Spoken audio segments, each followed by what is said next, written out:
నేను ముగించేస్తా, వెళ్ళిపోదాం. అపోస్తలుడైన యాకోబు గారు రాసిన పత్రిక,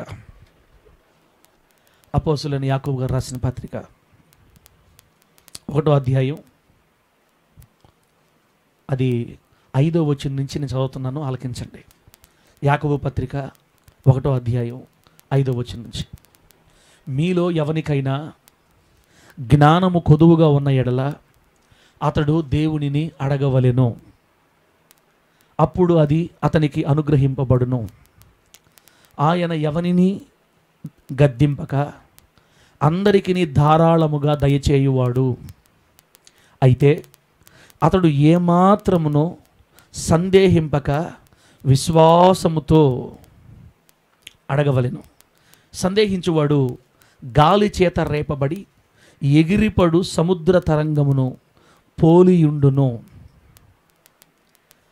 చదివినటువంటి ఈ మాటల్ని మన దేవుడు మనందరికీ అర్థమయ్యేటట్లు బోధిస్తూ ఉన్నప్పుడు ఆ వాక్యానుసారంగా స్థిరపడి జీవించగలిగిన ధన్యత పరిశుద్ధాత్మ దేవుడు మనందరికీ అనుగ్రహించునుగాక. ఆమేన్. బిడ్లరా, కారులో వస్తూ ఉంటే దేవుడు నాకు ఒక ఆలోచన, కుమారుడా, ప్రభువా చెప్పండి, ఈరోజు నువ్వు మత్తయి సువార్త నుంచి స్టార్ట్ చేద్దాం అనుకున్నావు కదా. అవును ప్రభువా. అయితే అనుమానం గురించి ఒకసారి చెప్పు, ఈరోజు అనుమానం గురించి చెప్పు. ప్రభువా, అనుమానం గురించి చెప్పాలా? అనుమానం అంటే ఎలా ప్రభువా? ఆయనకి మీ ఇద్దరం హవీలా పాట పెట్టిందిగా, నేను పాట వింటానే లోపల లోపల ఆలోచించుకుంటా. బిడ్డలారా, ఒక క్లియర్ పిక్చర్ అనమాట. దేవుడు ఇక్కడికి వచ్చేసరికి, సరే ప్రభువా, నేనేం చూసుకోలేదు, ఏం రెడీ అవ్వలేదు, అప్పటికప్పటికి అనుకొని దేవుడిచ్చిన ప్రేరేపణ బట్టి ఇప్పుడు మనం మాట్లాడుతున్నాం అంతే. ఇది దేవుని చిత్తం, ఇది దేవుని ఆలోచన. ఒక్కొక్కసారి మనం దేవుడు చెప్పినట్టు వినాలంతే, మనం అనుకుని చెప్పకూడదు, ఆయన చెప్పింది చేయాలి. కాబట్టి ఈరోజు దేవుడు మనతో ఏం మాట్లాడుకుంటాడంటే, అనుమానము కలిగి ఉండొద్దు అని దేవుని వాక్యం రాయబడింది. ఇప్పుడు మనం చదివిన వాక్యంలో కూడా ప్రభు ఏమన్నాడంటే, మీలో ఎవరికైనా జ్ఞానం కొదువుగా ఉన్న ఎడల, మీలో ఎవరికైనా జ్ఞానం కావాలనుకుంటే లేదా కొదువుగా ఉంటే మీరు దేవుని అడగండి. మీలో ఎవరికైనా జ్ఞానం కొదువుగా ఉన్న ఎడల అతడు దేవుని అడగవలెను, అప్పుడు ఆ జ్ఞానాన్ని దేవుడు ఖచ్చితంగా అనుగ్రహిస్తాడు. ఒకవేళ నువ్వు జ్ఞానం గురించి దేవుని అడిగేవనుకో, ఎవరిని దేవుడు గద్దించడు. ఏం అడిగితే? జ్ఞానం అడిగితే. విజ్డమ్ అంటారు ఇంగ్లీష్లో. జ్ఞానం అడిగేవనుకో దేవుడిని, జ్ఞానం అడుగుతావు నువ్వు అని అండు. ఆయన ఎవరిని గద్దింపక అందరికీ ధారాళంగా దయచేసే దేవుడు. ఉపయోగపడేవి దేవుడిని అడిగితే ఖచ్చితంగా మనకిస్తాడంట. దేవుడికి స్తోత్రం కలుగునుగాక. ఈ పాయింట్లో మనకేమర్థమవుతుంది? కావలసిన వాటిని మనం ఖచ్చితంగా దేవుడిని అడగాలి అని అని చెప్తుంది మనకి ఇక్కడ. జ్ఞానం అవసరమా? జ్ఞానం అడుగు. బుద్ధి అవసరమా? అడుగు. వివేకం అవసరమా? అడుగు. అడిగిన వాళ్ళకి గద్దించకుండా ధారాళంగా ఇస్తాడు. ప్రభువా, అడగకపోతే ఇవా? అడగకపోతే నీవు అడగకుండా, నీకు ఇంట్రెస్ట్ లేకుండా.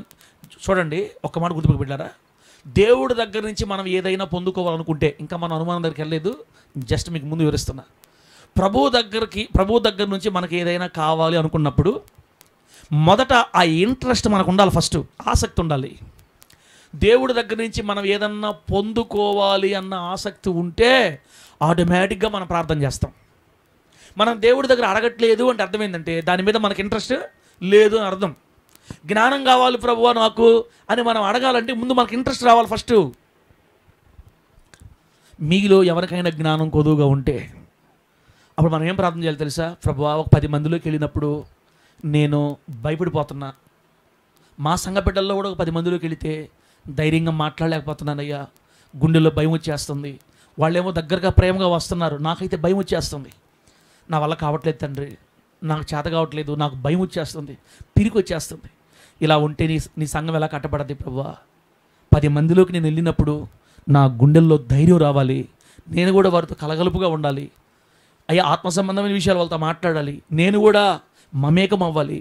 నాకు అంత జ్ఞానం లేదు నాయన, ఆ జ్ఞానం నాకు ఈ నాయన అన్నావు అనుకో, నీకు లేని దాన్ని దేవుడే ప్రత్యేకంగా ప్రభు నీకు ఆ వరం ఇచ్చి గద్దించకుండా ధారాళంగా మనకు ఆ జ్ఞానం ఇస్తా అంటే దేవునికి స్తోత్రం కలుగును గాక. డేవిడ్ అడిగితేనే ఇస్తాడు దేవుడు, గుర్తుపెట్టుకోండి. అడగాలి అంటే ఇంట్రెస్ట్ ఉండాలి, మొదట ఇంట్రెస్ట్ ఉండాలి. కిందకి వెళ్ళిపోదాం. అడిగిన వాటిని దేవుడు ఎప్పుడు కూడా గద్దించకుండా ధారాళంగా ఇస్తాడు. ఆ మాట చెప్పిన తర్వాత దేవుడు ఏమంటాడంటే, అయితే 6వ వచనం, అయితే ఏ మాత్రము సందేహింపక విశ్వాసంతో అడగాలి. దేవుని అడిగేటప్పుడు ఏమాత్రం కూడా సందేహము ఉండకూడదు. ఏమన్నా ఏమాత్రం సందేహము ఉండకూడదు. సందేహం అంటే అనుమానం అని. ఇది అడిగితే ఇస్తాడంటవా, ఇది అడిగితే చేస్తాడంటవా, ఇది అడగొచ్చా, ఇది కుదురుతుందా, ఏమోలే, దేవుడు మనకెందుకు చేస్తాడు, మనకెందుకు ఇస్తాడు అని లేనిపోని సందేహాలు, లేనిపోని డౌట్లు, అనుమానాలు. అనుమానం అంటే డౌట్ ఇంగ్లీష్లో. సందేహింపక విశ్వాసంతో అడగాలి మీకేం కావాలో. అబ్బా ఎంత మంచి మాట. అడుగునప్పుడు విశ్వాసంతో అడగాలంట. అంటే నా దేవుడు ఎవరంటే, తన యొద్దకు వచ్చు వారికి ఆయన ఫలము దయచేయవాడనియు, తనను అడుగువారికి ఆయన అనుగ్రహించేవాడనియు నమ్మవలెను కదా. యోహాను సువార్తలో ఉంటుంది మాట. దేవుని యొద్దకు వచ్చువారు ఆయన ఫలము దయచేవాడని, అడుగువారికి ఎంతో నిశ్చయం కృప చూపువాడని నమ్మాలి కదా. అంటే ఎప్పుడైతే మన గుండెల్లో విశ్వాసం ఉంటుందో ఇంకా అనుమానాలు మన దగ్గర ఉండవన్నమాట. అందుకే ప్రభు చెప్తున్నాడు, ఏం మాత్రం కూడా మీరు సందేహించొద్దు, విశ్వాసం అడగండి.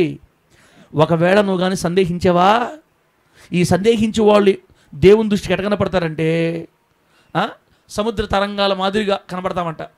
గాలి వచ్చినప్పుడు ఆ గాలికి సముద్రంలో నీళ్లు పైకి లేస్తాయి. గాలి చేత రేపబడి, ఎంత చక్కని మాట, సందేహించువాడు గాలి చేత రేపబడి ఎగిరిపడు సముద్ర తరంగాన్ని పోలి ఉండును.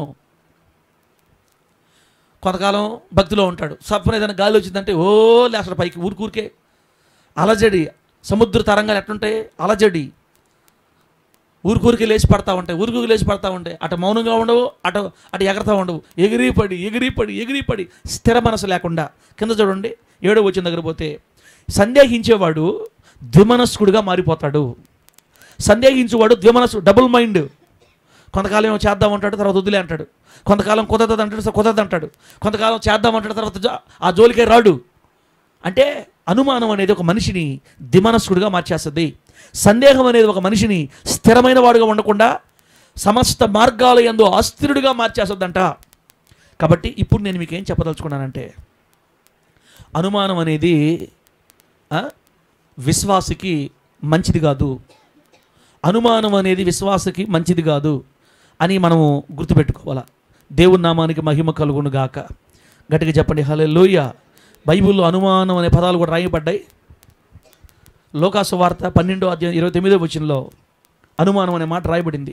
లోకాసు వార్త 12వ అధ్యాయం 29వ వచనంలో ఏముందంటే, ఏమి తిందుమో ఏమి త్రాగుదుమో అని విచారింపకుడి, అనుమానము కలిగి ఉండకుడి అని రాయబడింది. లోక 12:29లో అనుమానము కలిగి ఉండకుడి. ప్రేమరాజు ఏముండకూడదంట, అనుమానం. క్రైస్తవులకి అనుమానాలు ఉండకూడదు. అనుమానం అంటే జరుగుతుందా, జరగదా, కుదరదా, ఏమోలే, మనలాంటి వాళ్ళకి ఎందుకు జరుగుతాయి, బిడ్డలారా. కాబట్టి అనుమానం గురించి నేను మీకు చెప్పాలంటే, అనుమానం అంటే ఏంటి, అసలు అనుమానాన్ని ఎట్లా నిర్వచించాలి అనుమానం అంటే, బిడ్డలారా, అనుమానం అనేది ఆత్మ సంబంధమైన కలత. అనుమానం అంటే ఆత్మ సంబంధమైన కలత అంటే జరగదో, ఏందో, ఏమవద్దో, ఎట్లా అవద్దో. నాకు మంచి మార్కులు వస్తాయి అనుకుంటున్నాను, వస్తాయో రావో, అసలు పాస్ అవుతానో, నాకు తెలిసి నా జీవితం కట్టబడేటట్లేదు, ఇక నేను జెండా ఎత్తేసేటట్టున్నాను, నాలాంటి వాళ్ళకి ఎందుకు వస్తాయి, నాలాంటి దానికి ఎందుకు వస్తాయి, నాలాంటి దాని జీవితం ఎందుకు బాగుపడద్ది, నాలాంటి వాళ్ళు బ్రతికి ఆడ బాగుపడద్ది, నేనేమన్నా దేవుని సంతోషపెట్టానా, ఏమన్నా పొడిచానా ఏంది. నాకు తెలిసి మనం ఇంతకంటే ఎక్కువ ఆశించకూడదు. మన రేంజ్ ఏందో, మన స్థితి ఏందో గుర్తుపెట్టుకొని ఉండాలి, ఎక్స్ట్రాలు ఉండకూడదు మనకి అని మనకు మనమే ఎప్పుడు కూడా మనం ఏం చేస్తామంటే అనుమానాలతో జీవిస్తుంటాము. ఆత్మ సంబంధమైన కలత అనుమానం అనేది మనిషికి మానవ సహజమైన లక్షణమే. కానీ దేవుడు అంటాడు అనుమానం కలిగి ఉండొద్దు, సందేహాలు ఉండకూడదు, సందేహం ఉండకూడదు. బిడ్డారా, సందేహాలు అనుమానాలు ఎవరికి ఉంటాయంటే యేసుని ఎరగని వాళ్ళకు ఉంటాయి. అనుమానాలు సందేహాలు క్రీస్తును అనుసరించని బిడ్డలకు ఉంటాయి. వాళ్ళకి ధైర్యం లేదు, వాళ్ళకి వస్తాయి. వాళ్ళ అనుమానాలు జయించలేకే, సందేహాలు జయించలేకే ఉరి వేసి చచ్చిపోతుంటారు. ఆ అనుమానాలు జయించలేకే, ఆ సందేహాలను వాళ్ళు ఓవర్కమ్ చేయలేకే పురుగు మందు దాగి చనిపోతుంటారు, కాల్చుకొని చనిపోతుంటారు. వాళ్ళకి నిరీక్షణ లేదు. కానీ దేవుని బిడ్డ, నీకు నాకు మన ప్రభు అయిన యేసుక్రీస్తు వారి ఏమండి అద్భుతమైన సహాయం ఉంది మనకి. దేవునికి స్తోత్రం కలుగును గాక. గట్టిగా చెప్పండి హల్లెలూయా. బిడ్డలారా, అనుమానం ఎప్పుడైతే మన జీవితంలో ప్రవేశిస్తుందో, ఈ అనుమానాన్ని ఇంకొక రకంగా కూడా చెప్పచ్చు. ఎప్పుడైతే మన జీవితంలో అనుమానం వచ్చిందో దేవుని శక్తి మీద కూడా మనకు డౌట్ వచ్చేస్తుంది. దేవుని ప్రేమ మీద కూడా మనలో ప్రశ్నలు వచ్చేస్తాయి. దేవుని యొక్క చిత్తం మీద కూడా మనలో ప్రశ్నలు వచ్చేస్తాయి. నిజంగా నన్ను దేవుడు ప్రేమిస్తున్నాడా? నన్ను ప్రేమించే పని అయితే నా జీవితం ఎందుకు ఉంటుంది? నిజంగా దేవుడు శక్తిమంతుడే, ఓకే, ఒక నిజమే. అయితే శక్తిమంతుడైనప్పుడు ఆయన ఆరాధిస్తున్న నాకెందుకు ఇలా జరిగింది, నాకెందుకు ఇలా అవుతుంది, నాకే ఎందుకు ఇలా జరుగుతుంది, నా జీవితం ఎందుకు ఇలా ఉంటుంది అని రకరకాల డౌట్ వచ్చేస్తాయి. ఇంకా బిడ్డ రాసి పెట్టుకో మైండ్లో, ఇక నుంచి అనుమానం అనేది విశ్వాసకి సంబంధించింది కాదు. అనుమానము స్టార్ట్ అయ్యి అవిశ్వాసంగా మారిపోద్ది రాబోయే రోజుల్లో. అనుమానం ఫస్ట్ పుట్టద్దు మైండ్లో. అనుమానం పెద్దదైపోయింది అనుకోండి, అవిశ్వాసంగా మారిపోద్ది. అనుమానమైన అవిశ్వాసమైన మనల్ని దేవునికి దూరంగా చేసేస్తాయి బిడ్డ. అందుకే మనం ఈరోజు నుంచి ఏం ప్రార్థన చేయాలంటే, ప్రభువా ఏ కోణంలో కూడా అనుమానాలు నాలో పట్టకుండా నువ్వే నాకు సహాయం చేయాలి. దేవునికి స్తోత్రం కలుగును గాక. గట్టిగా చెప్పండి హల్లెలూయా. దేవుని శక్తి మీద కానీ, దేవుని ప్రేమ మీద కానీ, దేవుని యొక్క బిడ్డలారా మన పట్ల ఆయన కలిగిన ప్రేమ మీద రకరకాల డౌట్లు వస్తాయి. అనుమానానికి కారకుడు ఎవరంటే, అనుమానాన్ని మనలో స్థాపించేది ఎవరంటే ముఠా మేస్త్రి బృందం. కాబట్టి ఇంకొంచెం ముందుకు వెళదాం. ఈ అనుమానం ఈ రోజులు పుట్టి ఎవరిలో ఇక్కడ కూర్చున్న బిడ్డల్లో కానీ, లైవ్లో వింటున్న బిడ్డల్లో కానీ ఒకవేళ ఈ అనుమానం ఉన్నట్లయితే ఈరోజే ఆ విత్తనాన్ని దేవుడు పెరికేసేటట్టుగా మనం తీర్మానం చేసుకోవాలా. ఒక్క మాట గుర్తుపెట్టుకోండి తమ్ముడా, ఎవరో వచ్చి మీకు హెల్ప్ చేయరు. ప్రభు మనతో మాట్లాడతాడు. మనమే ఒక అడుగు ముందుకేసి అనుమానపు అనే వేరుని పెరికి అవతల పడేయాలి. దేవుడి స్తోత్రం కలుగును గాక. అన్నీ నేర్పిస్తాడు బైబిల్లో మనకు దేవుడు, అన్నీ నేర్పిస్తాడు. నేర్పించినప్పుడు గట్టిగా పట్టుకోవాలి. అనుమానం అనేది చాలా ఒక సామెత ఉంది లోకంలో, అనుమానం పెనుభూతం అని. చెప్పండి, అనుమానం పెనుభూతం. గిలి ఎట మారిపోద్దంట, పులి. గిలి పడింది అనుకో, గిలి ఏమైపోద్ది, పులి అయిపోద్ది. గిలి పులి, అనుమానం పెరిగిపోతాం, రెండు ఒకటే. భర్త తేడాగా కనపడడం స్టార్ట్ అయింది అనుకో, ఇంకా భర్త తేడాగా కనపడడం స్టార్ట్ అయింది అనుకో, పాప ఆ తమ్ముడికి ఇంటికి లేవు, అంత బట్టతలే, ఎక్కడో 4 ఇంటికలు ఉన్నాయి. ఏందో ఆ రోజు కొంచెం పౌడర్ బాగా పూసుకుంటూ దూకుంటున్నాడు. ఏందయ్యో బట్టతల అయినా ఉండేదే 4 ఇంటికలు, ఇన్నిసార్లు దోతనమేంది, ఎవడు చూపించుకోవాలని, ఏం సంగతి, ఏమైనా సెట్ చేసుకున్నావా ఏంది, ఇది ఏం మాటలు వచ్చేస్తాయి. అనుమానం పడిందా, బట్టతల మీద వచ్చేస్తుంది. స్టార్ట్ అయిందనుకో అనుమానం పెనుభూతంగా మారిపోద్ది. అనుమానం వల్ల చాలా నష్టాలు ఉన్నాయి తమ్ముడా. ఇప్పుడు నేను ఫస్ట్ మీకు యేసు ప్రభువు ఏం చెప్పారు, అనుమానం కలిగి ఉండొద్దు అని చెప్పాడు. సందేహించక విశ్వాసంతో జీవించండి అని చెప్పాడు యేసయ్య మనకి ఈరోజు. అనుమానం పెనుభూతం అని రాసుకో, జానపాలన్న అంశం పేరు రాసుకో. అనుమానం పెనుభూతం రాసుకో, అదే ఉండాలి మీకు కరెక్ట్గా గుర్తు రావాలంటే. భూతాన్ని తీసుకొచ్చి ఇంట్లో పెట్టుకున్నట్టు అనుమానంగా ఉండిందా. అనుమానం అంటే ప్రతి దాంట్లో, ఒక్క భార్యాభర్త మధ్యలోనే కాదు, ప్రతి విషయంలో అనుమానం. దేవుని మీద కూడా మనకి డౌట్ వచ్చేస్తుంది. మన దేవుని శక్తి మీద కూడా డౌట్ వస్తుంది. దేవుడు చేస్తాడంటావా, చేస్తే అయినా దేవుడు చేసే ప్రతి మనకి ఎందుకుంటామో రకరకాల మాటలు. ఇంకా అది ఒక భయంకరమైన సాతాను ఆయుధం బిడ్డ. ఈరోజు రాత్రి ఇక్కడ కూర్చున్న ప్రతి బిడ్డకు కానీ, లైవ్లో వింటున్న ప్రతి బిడ్డకు కానీ ఈ అనుమానం మీద దేవుడు గొప్ప జయాన్ని ప్రసాదించునుగాక. ఒక్కసారిగా వచ్చి ఎవరో ఈరోజు తీయో నువ్వు అడగాలి దేవుడిని, ప్రభువా నాలో కూడా ఈ అనుమానం పనిచేస్తుంది, నాలో పిల్లల మీద అనుమానం పనిచేస్తుంది, పిల్లలు బాగుపడతారా లేదా నాకు డౌట్ వచ్చేస్తుంది, ఈ మధ్య నాకు బాగా దిగులు వచ్చేస్తుందయ్యా, నా 2 బిడ్డల భవిష్యత్తు ఏమైపోద్దని నాకు దిగులుగా ఉందయ్యా అంటే మనలో అనుమానం వచ్చేసింది. దేని మీద? దేవుని శక్తి మీద అనుమానం వచ్చింది. దేవుని యొక్క మన మీద ఆయన కలిగి ఉన్న అపరూపమైన ప్రేమ మీద మనకి అనుమానం వచ్చేసింది. కాబట్టి ఈ అనుమానం పోవాలంటే తీసే ప్రభువా, వద్దు ప్రభువా, నువ్వు అనుమానం కలిగి ఉండదని చెప్పావు ప్రభువా, ఈ అనుమానం నా నుంచి తీసివే ప్రభు అని మనం అడగాలి, ప్రార్థన చెయ్యాలి. నువ్వు ఒక అడుగు ముందుకేస్తే 100 అడుగులు దేవుడు ముందుకేసి నీ హృదయంలో నాటబడిన అనుమానపు చెట్టును వేరుతో సహా పెకలించి దేవుడు అనుమానం మీద నీకు జయాన్ని ఇస్తాడు యేసు నామంలో. ప్రభు నామానికి మహిమ కలుగును గాక. బిడ్డలారా, అనుమానం వల్ల కలిగే నష్టాలు రాసుకోండి. అనుమానం అంటే ఏంటో చెప్పేసి మీకు నేను ఇందాక. అనుమానం అంటే ఏంటి? ఆత్మ సంబంధమైన కలత. దేవుని శక్తి మీద ప్రశ్న, దేవుని ప్రేమ మీద ప్రశ్న, దేవుని యొక్క చిత్తం మీద మనకు ప్రశ్నలు వచ్చేస్తాయి. అనుమానం అంటే అదొక సహజ స్వభావమే. సాతాను గారు దాన్ని వాడుకొని మనల్ని ఇబ్బంది చేస్తాడు. ఇప్పుడు అనుమానం వల్ల కొన్ని నష్టాలు ఉన్నాయి. అనుమానం వల్ల కలిగే నష్టాలు మొదటిది ఏంటంటే ప్రార్థనలో శక్తిని కోల్పోతాము. ఫస్ట్ అనుమానం వల్ల కలిగే నష్టాలు ఏందన్నా? ఫస్ట్ది ప్రార్థనలో శక్తిని కోల్పోతాం. ప్రార్థన చేయాలనిపిస్తుంది కానీ చేస్తుంటాం. శక్తి లేని ప్రార్థన. ఏది కూడా దేవుడిని బలంగా అడగలేము ఇంకా, ఎందుకంటే మనసంతా అనుమానంతో నిండిపోయింది. చేసినా పెద్ద సాధించేది ఏముందలే, ఎన్ని ప్రార్థన చేస్తే, ఎన్ని సంవత్సరాలు ప్రార్థన చేయట్లేదు, ఎంతకాలం నుంచి అడగట్లేదు, అప్పుడు అల్లా జరగండి ఇంకా జరగద్దా అని ఒక నిర్జీవమైన ప్రార్థనలోకి వెళ్ళిపోతాం మనం. ఎప్పుడైతే నిర్జీవమైన ప్రార్థన చేస్తామో ఇంకా ప్రార్థన చేయాలనిపించదు. క్రమక్రమంగా ప్రార్థన జీవితానికి కూడా దూరం అయిపోతాము. అనుమానం మనల్ని ప్రార్థన జీవితానికి దూరం చేసేస్తుంది, లేదా మన ప్రార్థనలో శక్తి కోల్పోతాం మనం. అంతే, శక్తిగల ప్రార్థన మిస్ అయిపోతాం. ప్రార్థన జీవితానికి పూర్తిగా మనల్ని దూరం చేసేస్తుంది అనుమానం.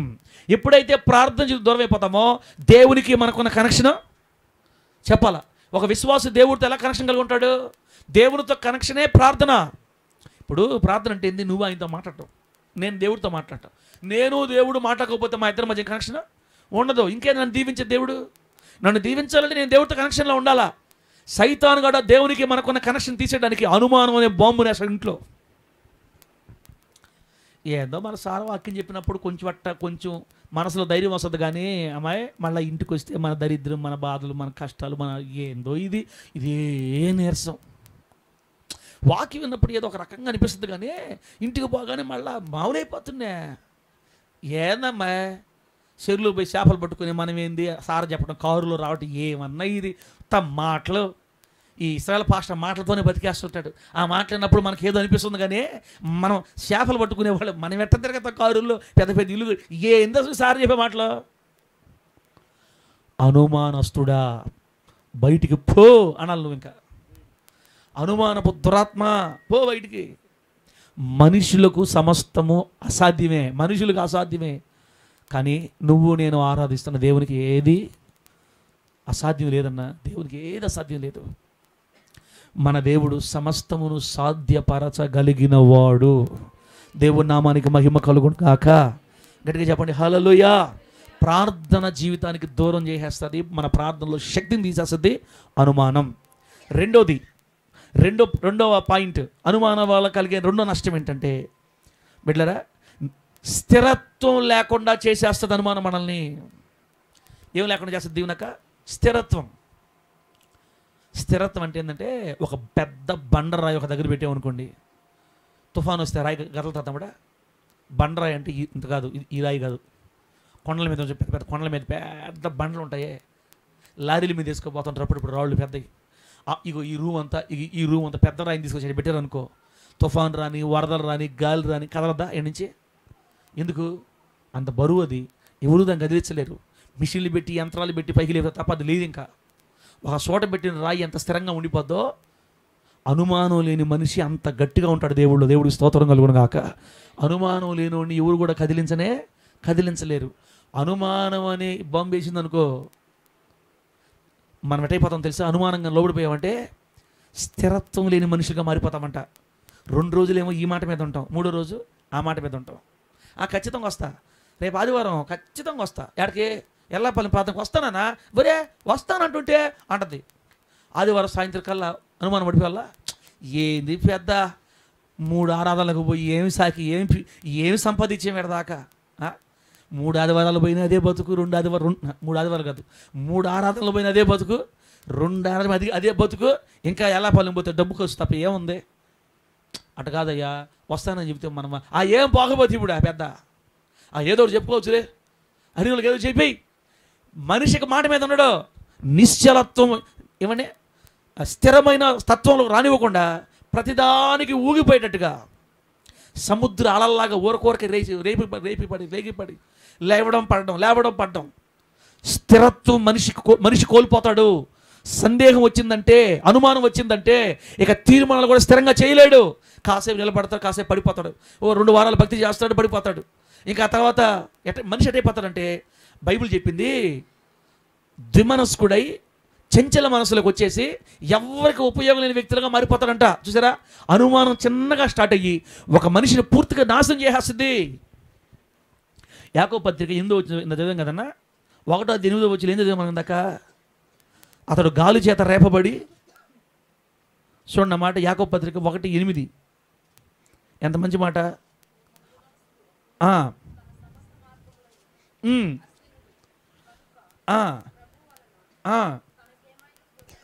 తలంచుకొనరాదు, ద్విమనస్కుడై తన సమస్త మార్గముల యందు అస్థిరుడు. అదిగో అన్నిట్లో అస్థిరుడైపోతాడు. ఇంకా దేంట్లో నిలకడగా ఉండడు.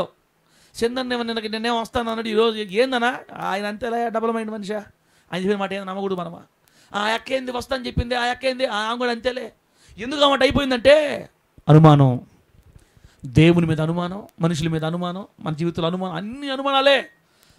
అమ్మా, అనుమానం అనేది చిన్నగా స్టార్ట్ అవ్వద్ది, జీవితాన్ని పనికిమాలిన దానిగా నిష్ప్రయోజనమైన జీవితంగా మార్చేస్తుంది. చాలా డేంజర్. కాబట్టి బిడ్డలారా ముందుకెళ్దాం. ఇంకా అనుమానం వల్ల రెండో నష్టం ఏంటంటే చెప్పాను. ఏం చెప్పాను? అనుమానం వల్ల రెండో నష్టం ఏం చెప్పాడన్నా? స్థిరత్వం లేకుండా చేసేస్తుంది. స్థిరుడుగా ఉన్న వ్యక్తికి చాలా విలువ సమాజంలో. ఒక మాట తీసుకుంటే, ఒక మాట అనుకుంటే దాని మీద నిలబడే వాళ్ళంటే అందరూ విలువిస్తారు. కానీ ఎప్పుడైతే మనం అవిశ్వాసం వల్ల, అనుమానం వల్ల చంచలత్వం అయిపోద్దో, డబల్ మైండ్ అయిపోద్దో, అందరి దగ్గర అవమానం అయిపోద్ది. జాగ్రత్త ఉండాలి బిడ్డలారా. లాస్ట్ మాట, ఆ అనుమానం వల్ల కలిగే మూడో నష్టం ఏంటంటే అమ్మా, ఆశీర్వాదాలు ఆగిపోతాయి.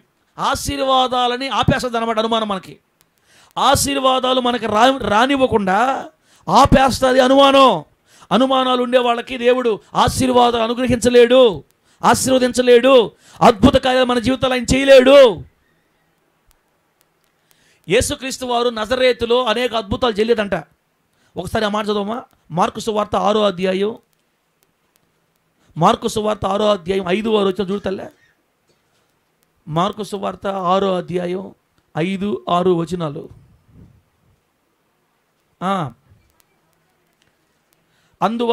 ఎందువలన పై 4వ వచనం, యేసు ప్రభు చెప్పేది అన్నమాట. ప్రవక్త దేశంలోను బంధువుల్లోనూ తన ఇంటి వారిలో తప్ప మరి ఎక్కడ గణహీనుడు కాడని చెప్పాను. అందువలన కొద్దిమంది రోగుల మీద చేతులుంచి వారిని స్వస్థపరచడం తప్ప మరి ఏ అద్భుతమును ఆయన అక్కడ చేయదాలకపోయాను. ఇగో ఈ మాట, ఆయన వారి అవిశ్వాసమునకు ఆశ్చర్యపడెను. అబ్బా యేసుక్రీస్తు వారు ఆశ్చర్యపడ్డా అంటే ఇదేం చూసి? వాళ్ళ విశ్వాసాన్ని చూసి కాదు, అవిశ్వాసాన్ని చూసి. ఈయన సుబ్బారావు వాళ్ళ కొడుకు కదా ఈయన. ఎవరు ఈయన? ఇతనా? ఈ అబ్బాయా? వీడా? యేసేపు అడ్డం కూడా కొడుకు కదా అని యేసుక్రీస్తు వారు చాలా కేతగా చూస్తున్నారంట. అసలు యేసు ప్రభు అద్భుతాలు చేస్తాడు నమ్మట్లేదంట. వీడా నిన్నటిదాకా మన డోర్లు చేశాడు, తలుపు చేయించాడు, వీడా అంటున్నారు అంతా. ఊరిలో ఎవరు విలువెచ్చట్లా, అసలు గమనించట్లా, ఆయన శక్తిని గుర్తుపట్లా, అసలు నమ్మేదానికే వాళ్ళకి అసలు మనసు రావట్లా. వీడా నిన్నటిదాకా డోర్లు చేసినాడు, ఇతనేంది అసలు ఈడేది అద్భుతాలు చేసేది అంటారంట ఊరిలో. అందుకే యేసుక్రీస్తు ఏం చేశారంటే వాళ్ళ అవిశ్వాసానికి ఆశ్చర్యపోయాడంట, వాళ్ళ అనుమానానికి ఆశ్చర్యపోయాడు, వాళ్ళ సందేహాలకు ఆశ్చర్యపడి కొద్ది మంది మీద మాత్రమే చేతులు స్వస్థపరిచి బిడ్డలారా ఇంకా ఏ అద్భుతం కూడా ఆయన అక్కడ చేయజాలకపోయాను. బిడ్డ రాసుకో, ఈ మాట రాసుకో జనపాలన. అనుమానం ఉండే చోట దేవుడు అద్భుతాలు చేయలేడు. అవిశ్వాసం ఉండే చోట దేవుడు అద్భుతాలు చేయలేడు. అపనమ్మకం ఉండే చోట దేవుడు తన కార్యాలు జరిగించలేడు. మన అనుమానాలు చూసి దేవుడు ఆశ్చర్యపోతాడు అంతే. అందుకే మనం ఏం చేయాలి? అయ్యా ఈ అనుమానం కానీ, సందేహాలు కానీ, అయ్యా ఈ అపనమ్మిక కానీ నా జీవితంలో లేకుండా తండ్రి నా చేయబట్టి లేవనెత్తి నాకు సహాయం చేయి, అపనమ్మిక అనుమానం నా జీవితంలో పొర్రపాటున కూడదు ప్రభు అని కన్నీళ్ళు విడిచి మనం ప్రభువుని వేడుకుంటే గుండె లోతుల్లో దాగిన అనుమానాలన్నింటి లాగి అవతల పడేస్తాడు యేసు నామములో. దేవుని నామానికి మహిమ కలుగును గాక. గట్టిగా చెప్పండి హల్లెలూయా. హల్లెలూయా అన్నారా, సాల్లేవా అన్నారా? నిజమేనన్నా? ఏం చెప్పాము ఇప్పుడు దాకా? అనుమానం వల్ల 3 నష్టాలు. ఒకటే ఏం చెప్పానన్నా, ప్రార్థనలో శక్తిని కోల్పోతాం, అనగా ప్రార్థన జీవితం కూడా దూరం అయిపోద్ది. రెండోది స్థిరత్వం ఉండదు, మనసుకి స్థిరత్వాన్ని కోల్పోయి డెవలప్మెంట్ అయిపోద్ది, ఊరకొరక మారిపోతూ ఉంటారు, మాటలు మారిపోతూ ఉంటాయి. మూడోది ఆశీర్వాదాలు అడ్డగించబడతాయి, ఆశీర్వాదాలు రావు. అనుమానం ఆశీర్వాదాలని ఆపేస్తుంది మన జీవితంలో. కాబట్టి ఈ అనుమానాలు మన జీవితం మీద దాడి చేస్తున్నప్పుడు వెంటనే ప్రభు పాదాలు పట్టుకొని, బిడ్డరా మనం దేవుని కాళ్ళు పట్టుకొని అనుమానం మీద నుండి జయం పొందితేనే గొప్ప కార్యాలు మన జీవితంలో చూస్తాము. అందుకే యేసు ప్రభువారు అన్నారు, అనుమానము కలిగి ఉండకుడి. అనుమానం అనేది చిన్నది స్టార్ట్ అవుద్ది, అవిశ్వాసం అనేది ఈ అనుమానం ఏమంటే అనుమానము తీవ్ర రూపం దాల్చినప్పుడు అవిశ్వాసం అయిపోద్ది అనమాట. అనుమానం స్టార్టింగ్ టైం అన్నమాట. ఫస్ట్ స్టార్ట్ అవ్వద్దు అనుమానం, అది తీవ్ర రూపం దాలిస్తే అది మహాపేద అనుమానంగా మారిపోయి అవిశ్వాసం అయిపోద్ది. కాబట్టి అసలు స్టార్టింగ్లోనే దీన్ని తొక్కిపడితే దేవుడు మన జీవితంలో గొప్ప జయాలు చూసేటట్టు సహాయం చేస్తాడు. ప్రభునామానికి మహిమ కలుగును గాక. గట్టి చెప్పండి హల్లెలూయా. బిడ్డల ఆదికాండం 3వ అధ్యాయంలో ఒక మాట మీరు గుర్తుపెట్టుకోండి. ఆదాము హవ్వ ఉదంతంలో హవ్వ దగ్గరికి సాతానుగాడు వచ్చి ఈ అనుమానంతోనే హవ్వని లోపరుచుకుంటాడు. ఏమనంటే, హవ్వ మరి ఈ తోటలో ఉన్న చెట్లు ఫలాలన్నింటినీ తినొద్దని మీ దేవుడు చెప్పాడా? నిజంగా దేవుడు ఆ మాట అన్నాడా? ఈ తోటలో ఏ చెట్టు ఫలం కూడా తినొద్దని దేవుడు అన్నాడా? నాకు తెలిసి 3వ అధ్యాయం మొదట్లోనే ఉంటుంది ఆ మాట.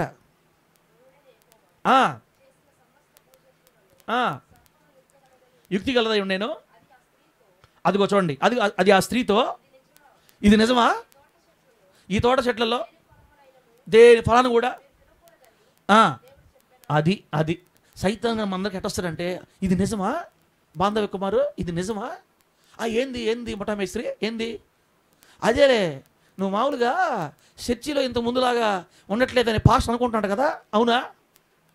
ఏమో ముఠామేస్త్రి నాకు తెలియదు, అవును అనుకున్నాడా అని ముఠామేస్త్రి మాటలు పనిచేస్తాయి. ఇంక మనకి లేనిపోని దేవుడు ఏం చెప్పాడు వాళ్ళకి? అన్నీ తినండి, అన్ని పండ్లు తినండి. ఏ పండు తినొద్దు అన్నాడు? మధ్యలో ఉండే పండు మాత్రం తినొద్దు అన్నాడు. మరి మంచి చెడు తెలివిని ఇచ్చే వృక్షఫలం మాత్రం తినొద్దు అన్నాడు. కానీ వీడేమంటున్నాడు తెలిసి వచ్చి, ఇది నిజమా, అవునా, ఇలా చెప్పాడా? ఏం చెప్పాడు? ఏమని? అసలు ఏ చెట్టు ఫలం తినొద్దు అన్నాడు కదా. ఇది నిజమా? ఇది జరుగుతుందా? ఇలా అన్నాడా?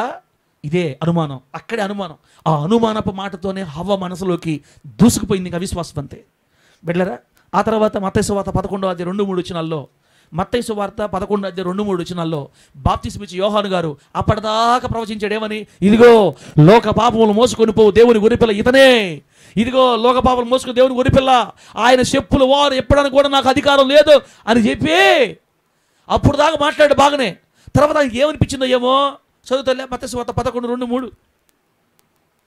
ఒరేయ్ శిష్యులారా, మీరు యేసు ప్రభువు దగ్గరికి వెళ్ళి ఆయన దగ్గరికి వెళ్ళి ఒక మాట అడిగేస్తారా అంటారు, నాకు అర్థం కావట్లా, నేనేమైనా పొరపాటు పడ్డానా, మనం కరెక్ట్గానే ఉన్నామా? ఏంటంటే ఒరే ఈ మాట అడిగేస్తారని పోయి ఏమాట చదవమ్మా, 2వ వచనం 3వ వచనం తల్లే, మత్తయి సువార్త 11:2-3.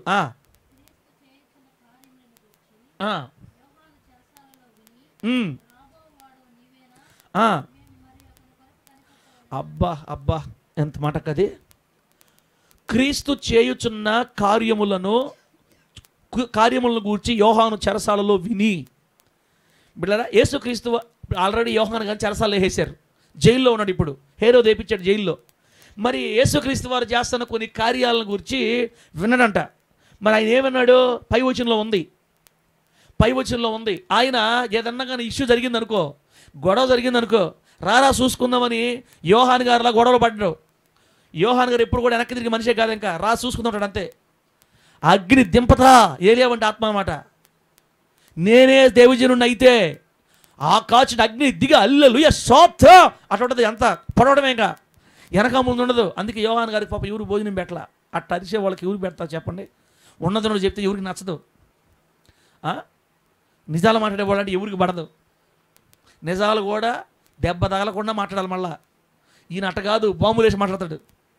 మరి అందుకని ఆయన ఎవరు పాపం భోజనాన్ని పిలిచినట్టు బైబిల్లో రాయబడలా. ఆయన పొద్దున లేస్తే ఊర్లోనే ఉండేవాడు కదా, ఏడుండేవాడా చెప్పండి, అడవుల్లోనే పాపం ఆయన. అట్లా కష్ట మరి కచ్చిగా ఉన్నట్టుగా చేసి సేవ చేసిన ఆయన తీసుకెళ్ళి జైల్లో వేశారు. యేసు ప్రభువు ఎడ చేస్తున్నారు, ఏదైనా తేడా జరిగిందనుకో వారి మధ్యలో తప్పించుకెళ్ళిపోతున్నాడంట. ఆ కొండ మీద తీసుకెళ్ళి దోసేద్దామని యేసు ప్రభువుని చూసి దోసేద్దామంటే వాళ్ళకి తెలియకుండా ఎప్పుడు తెప్పించుకొని వెళ్ళిపోతాడు. మనకు గొడవలొద్దు, మనకెందుకు గొడవలు, తప్పించుకెళ్ళిపోతున్నాడు. ఆడేదన్నా కానీ చిన్న సంగతి తెలుస్తుంది, యేసుక్రీస్తు వారు వచ్చారన్న సంగతి తెలిసి ఏదైనా గందరగోళం ఏర్పడిందంటే అడ్రస్ లేకుండా తప్పించుకొని పారిపోతున్నాడు. యోహాన్ గారు కోరుకుంది ఏంటంటే, నేనే రక్షకుని రండే అని చెప్పాలా యేసయ్య, అది ఆయన కోరుకుంది. ఈయనేందని తప్పించుకొని తిరుగుతున్నాడు ఎక్కడ పడితే అక్కడ. ఇవన్నీ చూసి ఆయనకి డౌట్ వచ్చేసి, ఇప్పుడు చూడండి మనుషులు పంపించి ఏమడికి ఇస్తున్నాడంటే, ఇదిగో యేసు ప్రభు దగ్గరికి వెళ్ళి మీరేం అడతారంటే, రాబో వాడవు నీవేనా, లేకపోతే మేము మరి ఒకరి కోసం కనిపెట్టవలెనా అని ఆయన అడగడానికి తన శిష్యుల్ని పంపించాడు అని రాయబడింది ఇక్కడ. యోహాను గారికి డౌట్ వచ్చేసింది, అసలు రాబోవాడు అంటే మెస్సయ్య ఈయనేనా, లేకపోతే మేము ఇంకొక ఆయన కోసం కనిపెట్టాలా, నువ్వే కదా మొన్నటిదాకా ఈయనే నిజమైన దేవుని కుమారుడు గొర్రెపిల్లని చెప్పింది నువ్వే కదా యోహాను గారు. అదే డౌట్ వచ్చేస్తుందండి, అనుమానం వచ్చేస్తుంది. ఈయన మాటలు ఈయనేమో పొద్దున్నే తప్పించుకోబోతున్నాడు. అసలు మెస్సయ్య ఎట్టుంటాడు, 4 పోట్లు పడవడా, మెస్సయ్య 4 పోట్లు పడవాలా, అసలు ఎవరితో తగ్గకూడదు వెనక్కి, ఈయనేంది తగ్గించేసుకుంటున్నాడు అని అనుకున్నాడు. ఏమనుకున్నాడు పాపం, బాప్తిస్మిచ్చి యోహాను గారికి కూడా యేసు ప్రభు వారి మీద అనుమానం కలిగింది. బిడ్డరా చూడండి, నిజమైన మెస్సయ్యను కూడా అనుమానించేటట్టు చేసింది అనుమానం. అటువంటి భయంకరమైన అనుమానం నీ దేవుడి మీద కూడా నీకు డౌట్ వచ్చేస్తుంది. అది దీన్ని మనం జయించాలంటే ఒకటే మాట్లాడలే, ప్రభువా ఈ అనుమానం నా జీవితంలో ఎన్నటికీ రాకుండా నాకు సహాయం చేయి. అనుమానాలు జయించాలంటే బిడ్డలారా, అనుమానాలు జయించాలంటే మనం ఒకటే గుర్తుపెట్టుకో ఉండాలి. అనుమానాలు జయించాలంటే రాసుకోండి, అనుమానం వల్ల వచ్చే నష్టాలు రాస్తున్నారు కదా. ఇప్పుడు అనుమానాన్ని జయించాలంటే ఏం చేయాలి? నెంబర్ 1, అనుమానాలు జయించాలంటే నెంబర్ 1 దేవుని వాగ్దానాల మీద దృష్టి పెట్టాలా. ఫస్ట్ అనుమానాలు జయించడానికి దేవుడు మనకిచ్చిన మార్గం వాగ్దానాల మీద దృష్టి పెట్టాలి. దేవుని వాగ్దానాల మీద. బైబిల్ గ్రంథంలో ఎన్నో వాగ్దానాలు ఉన్నాయి, ఎన్నో వాగ్దానాలు. మన ప్రతి సందర్భానికి తగిన వాగ్దానం ఉంది. మనం బైబిల్ చదవట్లేదు కాబట్టి మనకు అర్థం కావట్లేదు బిడ్డ. వాగ్దానాలు ముఖ్యంగా మనం ఎప్పుడు గుర్తుపెట్టుకోవాలి. ప్రతి సందర్భంలో భయపడకము నేను నీకు తోడుగా ఉన్నానన్న వాగ్దానం ఉంది. దిగులు పడకము నేను బలపరుస్తాను ఉంది. నా కుడి చేత నిన్ను పట్టుకొని ఉన్నానని ఉంది. నా అరచేతిని చిక్కుని ఉన్నానని ఉంది. తర్వాత ముసలి ప్రాయం వచ్చే వరకు, ముదిమి వచ్చే వరకు నేను ఎత్తుకుని వాడనే నేనే, సంక పెట్టుకుని వాడని నేనే. ఎన్ని మామూలు వాగ్దానాలు కాదు. మనం ఏం చేయాలంటే ఈ అనుమానాన్ని జయించడానికి దేవుని వాగ్దానాలు ఎక్కువ చదువుతుండాలా, వాగ్దానాలు మనసులో దాచుకోవాలా. టకా టకా టకా టకా రావాలి నోట్లో నుంచి. ప్రార్థన చేస్తుంటే ఏ సందర్భం తగినట్టుగా ఒక రోగి దగ్గర మనం ప్రార్థన చేస్తున్నాం అనుకో, ఆ వాగ్దానం రావాలి నోటికి. ఏమనే, నిన్ను స్వస్థపరిచి యెహోవాను నేనే అని చెప్పావు కదా ప్రభువా, నేను పొందిన గాయముల చేత మీరు స్వస్థత పొందిందని చెప్పావు కదా ప్రభువా, నీ గాయాల్లో ఉన్న స్వస్థత ఈ బిడ్డ మీద కుమ్మరించిన ఆయన అని మన నోట్లో నుంచి ప్రార్థన చేసేటప్పుడు వాగ్దానాలు టపా టపా టపా టపా టపా రావాలా. వాగ్దానాలు నివసిస్తున్న చోట, వాగ్దానాలు ఉన్న చోట ముఠా మేస్త్రి బృందం పనిచేయలేదు. అనుమానాన్ని జయించాలంటే దేవుని వాగ్దానాల మీద దృష్టి పెట్టాలి. అవసరమైతే ఒక నోట్స్ రాసుకోవాలా, లేకపోతే 1000 వాగ్దానాల పుస్తకం ఉంటుంది. 1000 వాగ్దానాల పుస్తకం మన ఏబిఎం కాంపౌండ్లో ఉంది. 1000 వాగ్దానాలు అవి తీసుకొచ్చి రోజు చదవడమే యేసునామములో. వాగ్దానాలు గుండెలో తీసుకోవాలి పూర్తిగా. తర్వాత రెండోది బిడ్డారా, రెండోది అనుమానాన్ని జయించే రెండో మార్గం ఏంటంటే ప్రార్థనలో స్థిరంగా ఉండాలంట. అబ్బా అనుమానం జయించాలంటే రెండోది ఏం చేయాలి? చేసేంలే కానీ నీ ఇష్టం, అది ఇంక చేయకపోతే నన్నేం చేయమంటావు చెప్పు. తమ్ముడా, రోజుకు నువ్వు కరెక్ట్ గంట సేపు ప్రార్థన చెయ్యి. నీ జీవితంలో అనుమానం కనపడుతున్నాను అడిగేకన్నా అన్నా, గంట అంటే అది పెద్ద కష్టం లేనమ్మా వల్ల, నన్ను ఏం చేయమంటావు? ఇంకా బాంధవ్యం నేనేం చేసి చెప్పు, నేను చేయలేను. ఇంకా నిన్ను ప్రార్థన చేస్తే నీకు ఎక్కడ లేని ధైర్యం వచ్చేస్తుంది. మీరు విన్నారో మీరు అనుభవించారో తెలియదు బిడ్డ. ఒకసారి నేను చెప్పేదానండి, నువ్వే కూర్చొని 5 గంటల ప్రార్థనలో కూర్చొని 6 లేసామనుకో ప్రార్థనలో నుంచి, నీ మనసు ఎట్లుంటుందో తెలుసా? 1000 గుర్రాల మీద పోతుంటావే. బా ఆ ముఖం, ఆ స్పీడు, ఆ ఫాస్ట్, ఆ ఉద్యమం, ఆనందం, హల్లెలూయా. ఎవరన్నా నీతో మాటలు మండిపోతుంటారు అంతే వాళ్ళు. నీ నోట్లోంచి ఆ మాటలు వస్తుంటాయే, దేవుడు ఉన్నాడులే, ప్రభు యేసు రక్త జయం, హల్లెలూయా మండిపోతుంటాయి. నీ మాటలు చూస్తే అబ్బా ఆరోన్ ఏంది అసలు, దిగుల్లో ఉండేటప్పుడు ఆరోన్తో మాట్లాడాలయ్యా, భలే ధైర్యం వచ్చేస్తుందా. అసలు నువ్వు ప్రార్థన కానీ చేసేవంటే, ఉదయాన్నే కానీ నువ్వు ప్రార్థన బయటకు వచ్చేవంటే నీ ముఖం బగ్గ మండుతుంటుంది. అది ఎవరికి తెలుస్తుందో తెలుసా? నీతో మాట్లాడే వాళ్ళకి అర్థమవుతుంటుంది. ఫేరంలో పూస్తే వచ్చే వెలుగు కంటే ప్రార్థనలో ఉన్నప్పుడు వచ్చే వెలుగు గొప్పది. దేవుడికి స్తోత్రం కలుగుడుగాక. ఫేరంలో ఈ వెలుగు కొంతకాలమే, ప్రార్థనలో ఉన్న వెలుగు లైఫ్ లాంగ్ అంతే. అది మళ్ళీ ఒకరోజు ప్రార్థన చేయకుండా ఆరిపోతే మళ్ళీ అది ఎవరికి అర్థమవుతుంది తెలుసా? ప్రార్థనా పరులకే అర్థమవుద్ది. నీ ముఖంలో దేవుని వెలుగు ఉందా, ఏడుపుట చీకటి ఉందా, ఎవరికి అర్థమవుద్ది? ప్రార్థనా పరులకే అర్థమవుద్ది. దీవెనక్క, సూపర్ దీవెనక్క, ఎక్సలెంట్ దీవెనక్క, అంతే కరెక్ట్. ప్రార్థనా పరులకే అర్థమవుద్ది. నా రెండు చేతులు జోడించి చెప్తున్నాను, కూతురులారా, కొడుకులారా, నువ్వు ఏం చేస్తావు నాకు అనవసరం. నువ్వు ఖచ్చితంగా దేవుని పాదాల దగ్గర ఒక గంట సేపు ఏకధాటిగా స్తోత్రాలు చెప్పి వచ్చింది 4 మాటలు ప్రార్థన చేసుకొని నువ్వు గంట సేపు దేవుని పాదాల దగ్గర కూర్చోనరా. ఆ రోజు సైతం గడి ఎన్ని ప్రయత్నాలు చేసినా నీ గుండెల్లోకి అనుమాన బాణాలు రావు రావు రావు. ప్రభు చేస్తున్నాడు, రోజు ప్రార్థన చేయండి అనలా. ఇప్పుడు చెప్పిన ఏంటంటే ప్రార్థనలో స్థిరంగా ఉండాలి. ఎట్లా ఉండాలి? స్థిరంగా. బండరాయి ఒక చోట వేస్తే ఎట్లా స్థిరంగా ఉండిపోద్దో, నువ్వు ప్రతిరోజు ఒకవేళ ఆ టైం మిస్ అయిందా తర్వాత కూర్చో. మళ్ళా ఖచ్చితంగా ప్రార్థన చెయ్యకుండా మనం ఉన్నామా తెలియకుండా బాణాలు వచ్చేస్తాయి మనలోకి. మీరు ఈ మాట గుర్తుపట్టండి, ప్రార్థనలో ఫెయిల్ అయిపోయిన వాళ్ళ మొహాలు చూడండి. మీరు ఎప్పుడైనా కూడా ప్రార్థనలో ఫెయిల్ అయిపోయి ఉండాలి. వాళ్ళు చేయాలనుకుని నిద్రపోతారు, లేలేరు ప్రార్థనకి. అట్లా ఒక వారం అయిపోయింది అనుకోండి, వాళ్ళతో మాట్లాడండి, మనకున్న విశ్వాసం కూడా పోద్ది. ఏందక్కట మాట్లాడుతున్నావు నువ్వు నీతో మాట్లాడితే ధైర్యం వస్తుంది అనుకుంటే నువ్వు మా యొక్క ఊరికి ఎందలక్క నువ్వా, ఏందక్క ఇట్ట బాధపడతావు ఎందుక నువ్వు మాకు ధైర్యం చెప్పాల్సిందని మా ఉన్నానమ్మా మీరా మా అని మళ్ళీ ఇంకా బాధ పెడతారు మీరా. అప్పుడు మనం అర్థం చేసుకోవాలి, ఓహో సైతాన్ గాడు అక్కడ ప్రార్థనలో తప్పించేసినట్టున్నాడు, అందుకే ధైర్యం లేదు. ప్రార్థనా పరులకి ధైర్యం ఎక్కువ. ఆమె చెప్పడం గట్టిగా. ప్రార్థన మనలో గుండెలో ధైర్యాన్ని కలుగు చేస్తుంది. ప్రార్థన పనులు ఎప్పుడు ధైర్యంగా ఉంటారు. అందుకని ఒకరోజు 2 రోజులు కాదక్క, దేవుడి దగ్గర కృప పొందుకోవాలి, గట్టి తీర్మానం చేసుకోవాలి. సాయంత్రం అయినా ఉదయం అయినా కనీసం మనము బైబిల్ ఒక మాట రాయబడింది, ప్రత్యక్ష గుడారంలో దైవజనులు ఉదయాన సాయంత్రాన ప్రార్థన మరి నైవేద్యం సమర్పిస్తారు, ధూపం వేస్తారు మందిరంలోకి వెళ్ళి యాజకులు. అంటే ప్రతి విశ్వాసి దేవుని సన్నిధిలో ఉదయాన సాయంత్రం 2 పూట గడపాలి. మనం చెప్పండి, ఎన్ని పూట గడపాలన్నా? ఉదయాన, మధ్యాహ్నం, సాయంత్రం, రాత్రి, అర్ధరాత్రి. ఇన్ని నేను చెప్పనులే, కానీ కనీసం ఎంతలో ఎంత వేసుకున్నా ఉదయాన సాయంత్రం 2 పూటలు మనం దేవుని సన్నిధిలో గడపాలి, ప్రార్థన చేసుకోవాలి. ఒక ఉదయం అరగంట చేసావా, సాయంత్రం అరగంట చేయి. ఇంకా శక్తి ఉందా, ఉదయం 1 గంట చేయి, సాయంత్రం 1 అరగంట చేయి. ఎట్లా తీసుకొని నీవే చూసుకో. తర్వాత ప్రార్థనలో స్థిరంగా ఉండేవాళ్ళు అనుమానాన్ని తప్పకుండా జయిస్తారు యేసు నామంలో. ప్రభు నామానికి మహిమ కలుగునుగాక. బిడ్డలారా, ఎన్ని చెప్పాను? 2 చెప్పా. దేవుని వాగ్దానాలని గుండెలో పెట్టుకోవాలి. 2వది ప్రార్థనలో స్థిరంగా ఉండాలి. 3వది బిడ్డలారా, వాక్యాన్ని కూడా మనసులో నాటుకోవాలా. వాక్యాన్ని మనసులో స్థిరపరచుకోవాలి. అనుమానాన్ని జయించాలంటే వాగ్దానాలు మాత్రమే కాదు, వాక్యం కూడా మన గుండెల్లో మనం రాసుకోవాలి, జాగ్రత్త చేసుకోవాలి గుండెల్లో. ఎందుకంటే 119 కీర్తన 105వ వచనంలో చెప్పాం కదా, నీ వాక్యమే నా పాదాలకు దీపమని, త్రోవకు వెలుగని రాయబడింది. కాబట్టి వెలుగైనటువంటి వాక్యం, త్రోవలో నీట్గా మనకు కనబడాలంటే వాక్యం ఉండాలి. కాబట్టి అనుమానాన్ని జయించాలంటే ఖచ్చితంగా వాక్యం కూడా మన గుండెలో పెట్టుకో ఉండాలి. వాక్యము గుండెలో పెట్టుకొని ప్రార్థనని ఆయుధంగా కలిగి దేవుని వాగ్దానాల మీద ఆధారపడితే నిశ్చయంగా దేవుని కృప ద్వారా అనుమానాన్ని మనం జయించగలుగుతాము. దేవుని నామానికి మహిమ కలుగుడుగాక. లాస్ట్ మాట బిడ్డలారా, ఈ అనుమానాన్ని జయించాలంటే మన స్నేహం కూడా విశ్వాస వీరులతోనే మన స్నేహం ఉండాలా. విశ్వాసులతో మనం సంగతిని చేయాలి. విశ్వాస సంబంధమైన ప్రజలతో మనం మాట్లాడాలి. అవిశ్వాసంతో మాట్లాడడం అంటే మనలో ఉండేది కూడా లాగేస్తారు.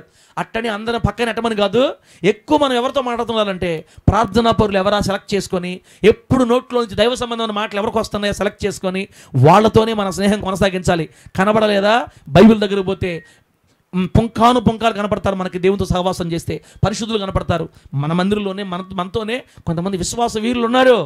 వాళ్ళతో మనం స్నేహం చేసి దైవ సంబంధమైన బిడ్డలతో నువ్వు స్నేహం చేస్తూ ఉంటే ఆ అనుమానాలు నీ జీవితంలోకి రాకుండా దేవుడు కాపాడుతూ నడిపిస్తాడు. దేవుని నామానికి మహిమ కలుగును గాక. గట్టిగా చెప్పండి హల్లెలూయా. ఏం చెప్పాను మనం? మొత్తం ఏం చెప్పాను? 4. అనుమానాన్ని జయించాలంటే దేవుని వాగ్దానాల మీద దృష్టి, ప్రార్థనలో స్థిరంగా ఉండాలి, వాక్యాన్ని మనసులో నాటుకోవాలి, విశ్వాసులతో విశ్వాస సంబంధమైన వాళ్ళతో స్నేహం సాంగత్యం చేయాలి. ఇలా చేసినప్పుడు ఖచ్చితంగా దేవుడు మనకి అనుమానం మీద విజయాన్ని ప్రసాదిస్తాడు. దేవుని నామానికి మహిమ కలుగును గాక. గట్టిగా చెప్పండి హల్లెలూయా. బిడ్డలారా, బైబిల్ గ్రంథంలో కొంతమంది విశ్వాసంగా బ్రతికిన వాళ్ళు ఎంతోమంది ఉన్నారు. విశ్వాసంతో బ్రతికిన వాళ్ళు ఎంతోమంది ఉన్నారు. ఒక వ్యక్తి గురించి చెప్పి నేను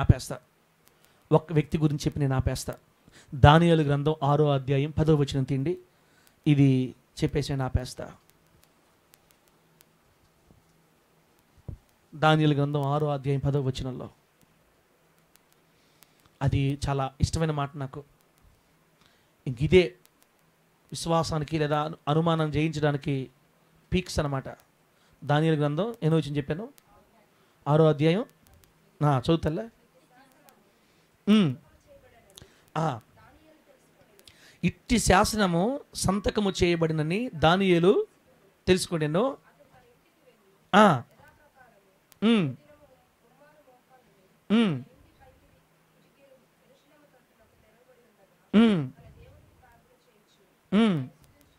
అమ్మ 6వ అధ్యాయం 10వ వచనమా?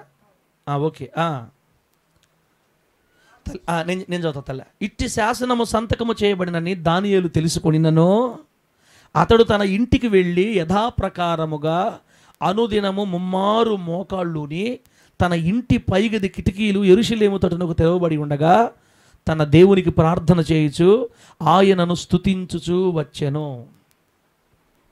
ఇక్కడ దానియేలు గారిలో అనుమానాలు చూడలేదు, కానీ మనము ఈ పాయింట్లో అమూల్యమైన విశ్వాసాన్ని మన కళతో మనం చూస్తున్నాం. ఇక్కడ ఇట్టి శాసనము సంతకము చేయబడింది అని దానియేలు తెలుసుకున్నాడంట. ఆ శాసనాన్ని మరణ శాసనం అంటారు. ఏమన్నా? ఏ శాసనం? మరణ శాసనం. ఏం జరిగింది మీకు తెలుసు కదా. 30 రోజుల దాకా ఏ మనిషి అయినా రాజు దగ్గర తప్ప ఇక ఏ దేవుడి దగ్గర ప్రార్థన చేయకూడదు. 30 రోజులు. మన దేశంలో సామ్రాజ్యంలో ఉన్న ఏ మనిషి కూడా 30 రోజులు ఏ దేవుడి దగ్గర ప్రార్థన చేయకూడదు. ఒక్క రాజు దగ్గరే ప్రార్థన చేయాలి. ఒకవేళ ఈ మాట కానీ నా మాట వినకుండా దేవుళ్ళ దగ్గర కానీ ప్రార్థన చేశారా, తీసుకెళ్ళి ఎక్కడ పడేస్తారు? ఎక్కడ? సింహముల గుహ అన్న. నిజంగా ఇదే మాట మన ప్రధానమంత్రి చెప్తే అప్పుడు చెప్పిన వాళ్ళు ఇప్పుడు చెప్పరా? రాబోయే రోజులు అయ్యే వస్తాయి. స్వస్థనం కావాలంటే రాబోయే రోజులు అయ్యే వస్తాయి.